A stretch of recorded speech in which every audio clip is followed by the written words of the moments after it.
Ahora me gustaría hablar sobre el tema: ¿ha interpretado mal la Iglesia el libro de Génesis? ¿Cuántos de vosotros habéis escuchado a alguien una vez decir: pero no deberías tratar el libro de Génesis como si fuera un libro de ciencia? Una vez has escuchado esto, ¿no? Y normalmente alguien dice esto en un contexto de una discusión sobre la interpretación de la Biblia, y normalmente tiene que ver con Génesis. Algún grupo está hablando sobre los orígenes y alguien dice: pues yo creo que Dios creó a Adán y Eva como adultos y que luego, después de crear a Adán del polvo de la tierra, sacó a Eva de Adán, y que todo eso es literal. Y alguien luego dice: pero estás tratando la Biblia como si fuera un libro de ciencia. ¿Qué debemos responder? Pues en un sentido es cierto que la Biblia no es un libro de ciencia. Es decir, esto no es su propósito. Su propósito no es enseñarnos la composición de las cosas, cómo las cosas funcionan, cómo funciona, por ejemplo, un horno de microondas, cómo llega la luz del sol a la tierra, cómo el ojo puede distinguir los colores de una flor. Esto no es el propósito de Génesis. El propósito es llevarnos a la fe en Cristo. Y la salvación, como dice Pablo en 2 Timoteo 3:15, las Sagradas Escrituras pueden hacerte sabio en la salvación que por la fe hay en Cristo Jesús. Y sin embargo, cuando las personas dicen que la Biblia no es un libro de ciencia, muchas veces lo que quieren hacer es socavar nuestra confianza en la Biblia como un libro de historia. En realidad, las preguntas históricas no son idénticas a las preguntas científicas. O sea, alguien ha dicho que la historia, las preguntas históricas, muchas veces están en la encrucijada entre la ciencia, la teología, la filosofía. O sea, son preguntas muy especiales. Entonces, y tenemos que decir en respuesta que sí, la Biblia tiene mucho interés en la historia. Sí quiere que sepamos la verdad acerca de cómo empezó el mundo, y sabemos que tiene este interés precisamente por la forma en que Jesús mismo interpretó el libro de Génesis. Entonces, este es el tema que quiero que consideremos ahora. ¿Qué es lo que podemos discernir del Nuevo Testamento acerca de la postura de Jesús y los apóstoles en cuanto al Antiguo Testamento? ¿Y cómo se debe leer? En particular, el libro de Génesis y los primeros capítulos de Génesis. Y primero tenemos que considerar en general la actitud de Jesús hacia el Antiguo Testamento. Y está claro que Jesús veía el Antiguo Testamento como un libro inspirado por Dios, por el Espíritu de Dios, y por tanto infalible en su enseñanza. Él dijo en el Sermón del Monte: no penséis que he venido para abrogar la ley o los profetas. No he venido para abrogar, sino para cumplir. Porque de cierto os digo que hasta que pasen el cielo y la tierra, ni una jota ni una tilde pasará de la ley hasta que todo se haya cumplido. Claramente Jesús tenía el concepto más elevado posible de la autoridad del Antiguo Testamento. Pero vemos también cómo dependía de la enseñanza de la Biblia en momentos críticos de su vida. Cuando estuvo en el desierto y fue tentado repetidas veces por Satanás, ¿cómo se defendió contra la tentación? ¿Cuál es la expresión que él usó una y otra vez al resistir a Satanás? Escrito está. Escrito está. ¿Y por qué debería importarnos lo que está escrito? Porque, como le dijo a Satanás Jesús, no solo de pan vivirá el hombre, sino de toda palabra que sale de la boca de Dios. Entonces, para Jesús, toda palabra de la Biblia equivale a una palabra saliendo de la boca de Dios. Por supuesto, la Biblia fue escrita por hombres, pero hombres que fueron llevados por el Espíritu para escribir solo aquello que Dios quería que escribiesen. Y en sus disputas con los líderes religiosos, siempre les acusa de no conocer las Escrituras y por eso erran. No comprenden ni el poder de Dios y como dice aquí, no erráis por esto porque ignoráis las Escrituras. En cuanto a su propia misión en el mundo, Jesús sentía una carga, una necesidad de ir a Jerusalén y morir en la cruz, porque si no, dijo Jesús, ¿cómo pues se cumplirían las Escrituras? Que así conviene que sea hecho. O sea, él fue dirigido en todas sus acciones por la enseñanza de las Escrituras. Y cuando los discípulos huyeron, leemos, todo esto sucede, dice Cristo, para que se cumplan las Escrituras de los profetas. Y algunos dicen, sí, Jesús fue un hombre de su tiempo, ¿no? Fue muy influido por su cultura hebrea. Y como los judíos creían en la autoridad de la Biblia, obviamente Jesús va a reflejar esa perspectiva. Pero fijaos en esto, que después de su resurrección, cuando ya ha pasado al otro lado, ya ha pasado de este mundo al mundo venidero, y cuando aparece a dos de sus discípulos en el camino de Emaús, vemos que sigue manteniendo este concepto más alto posible de la Biblia, porque cuando los discípulos están lamentando la muerte de Jesús y diciendo, pensábamos que iba a ser el Mesías, ¿cómo responde Jesús a ellos? Les dijo, insensatos y tardos de corazón para creer todo lo que los profetas han dicho. ¿Cuánto de la Biblia debemos creer? Según Jesús, todo. No era necesario que el Cristo padeciera estas cosas y que entrara en su gloria. Y comenzando desde Moisés y siguiendo por todos los profetas, les declaraba en todas las Escrituras lo que de él decían. O sea, creía en la autoridad, creía en la claridad de las Escrituras. ¿Habéis notado cómo muchas veces cuando está en una discusión con los líderes religiosos y dicen un disparate, ¿no? O le lanzan una pregunta obvia, su respuesta es, ¿no habéis leído? ¿No habéis leído? ¿Y qué transmite esto? Transmite no solo que la Biblia tiene autoridad, pero también que es un libro claro. Es un libro claro en sus enseñanzas fundamentales, de modo que si alguien lo lee y lo interpreta en su contexto, puede llegar a comprenderlo. Es un libro claro, brilla, como esta vela, ¿no? Brilla, no es un libro oscuro, un puzzle, un rompecabezas, es un libro que se puede entender. Y vemos un ejemplo de esto cuando los fariseos le lanzan una pregunta sobre el divorcio. Y el hecho de que Moisés permitió que los hombres les dieran a sus esposas un certificado de divorcio, ellos decían, pues entonces Dios aprueba el divorcio, está contento con el divorcio. Y Cristo dice, ¿no habéis leído que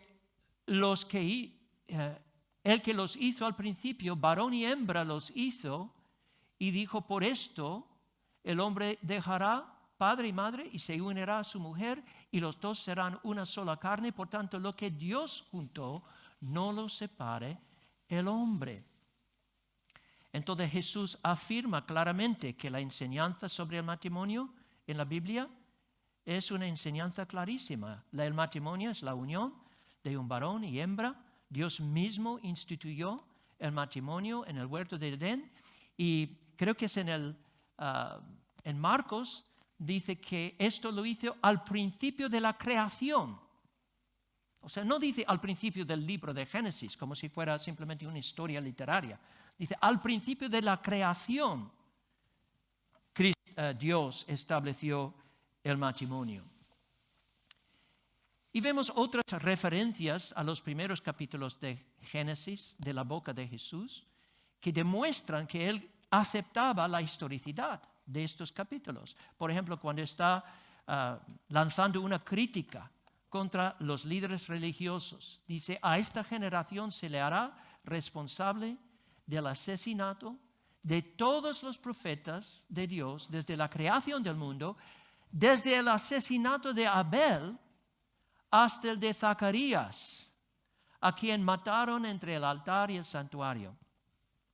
O sea, esta es una referencia a todos los mártires del Antiguo Testamento. El primer mártir de la Biblia es Abel y el último, Zacarías.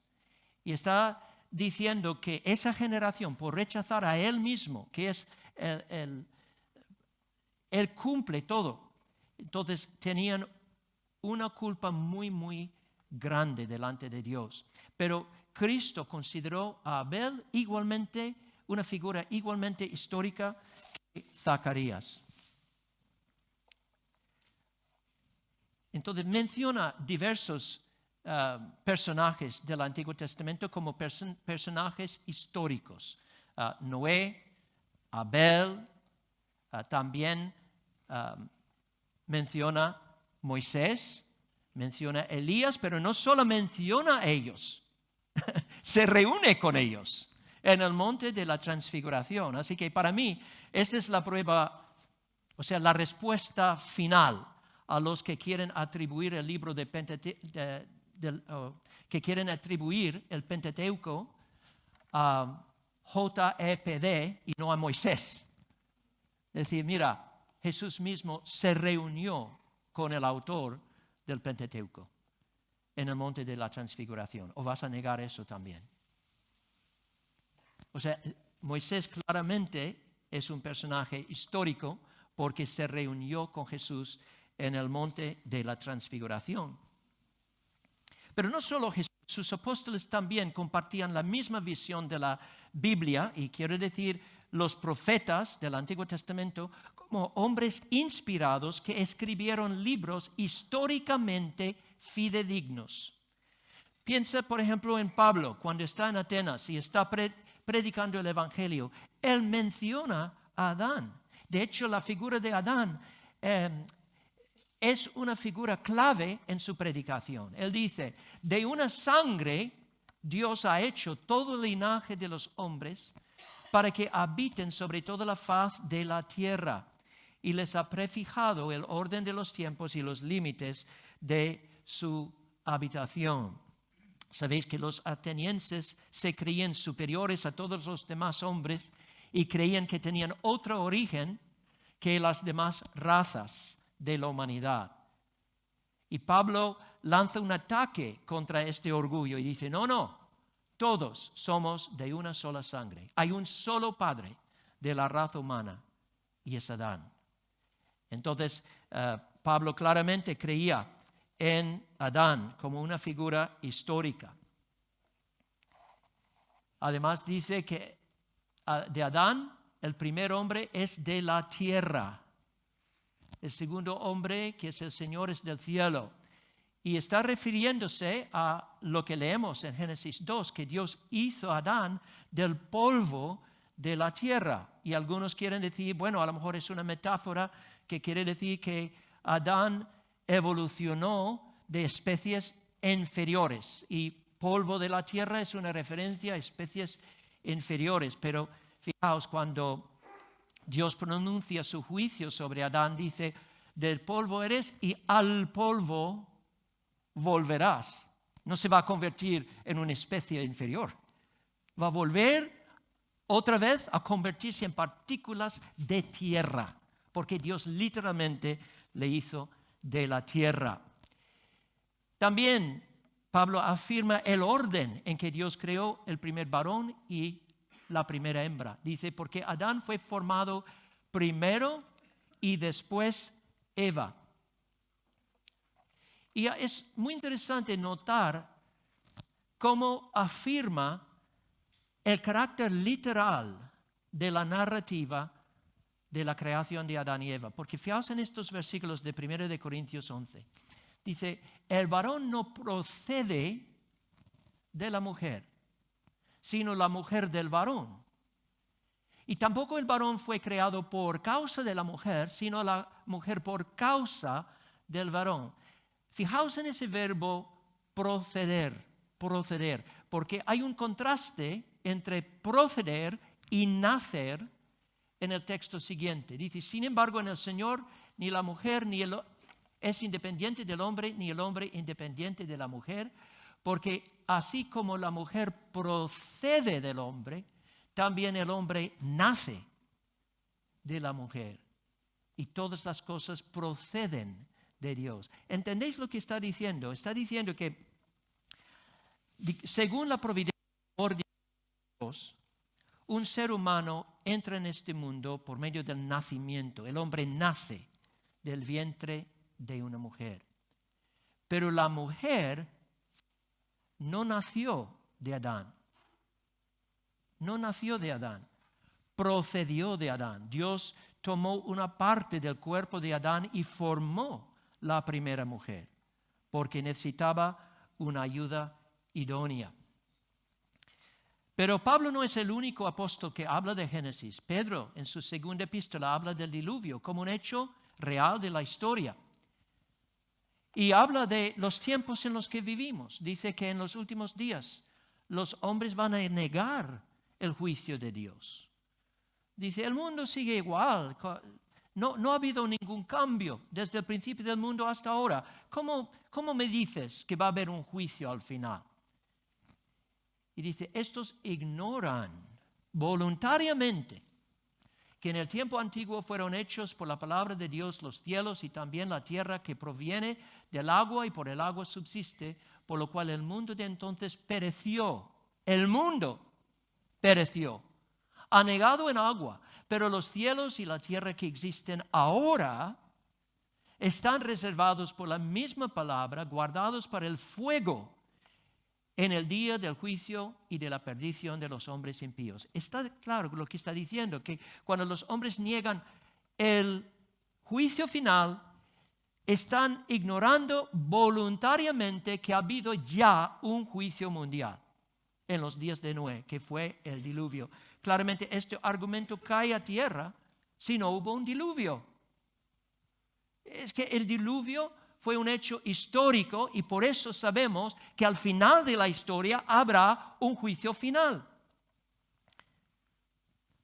Judas es otro apóstol que habla, otro escritor bíblico que habla de Génesis. Génesis 5 menciona a Enoc como un profeta. Y ahora vamos a considerar una pregunta para ver la aplicación práctica de toda esta enseñanza. Algunos dicen, ¿por qué es necesario que creemos?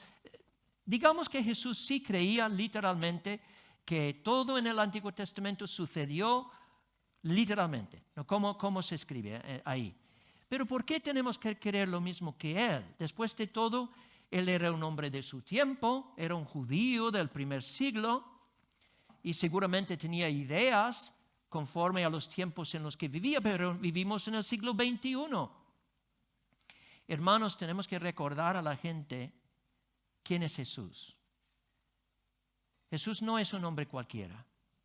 Es el mismo Hijo de Dios, que ha venido desde el cielo a la tierra, ha tomado carne humana y en todas sus obras fue guiado por la palabra de Dios y en todas sus enseñanzas fue guiado por su Padre para enseñar solamente aquello que el Padre le dijo que enseñara. Por eso dijo, yo soy la verdad, yo soy el camino, la verdad y la vida. ¿Quién puede decir eso? ¿Puedo yo decir a vosotros, yo soy la verdad? No. Solo aquel que es Dios mismo, encarnado, puede decir, yo soy la verdad, yo hablo la verdad. Además, Jesús dijo, mi enseñanza no es mía, sino del que me envió. Y algunos pueden decir, sí, pero Jesús era ignorante de algunas cosas. No dijo que no sabía ni el día ni la hora de su segunda venida. Entonces, a lo mejor decía algunas cosas, enseñaba algunas cosas basándose en su ignorancia y no sabía la verdad acerca de cómo se originó el mundo.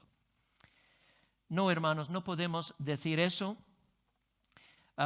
porque, como dijo Cristo, mi enseñanza no es mía, sino el que me envió. Además, cuando Él dijo que no sabía ni el día ni la hora de su segunda venida, es porque el Padre no quería que lo supiera.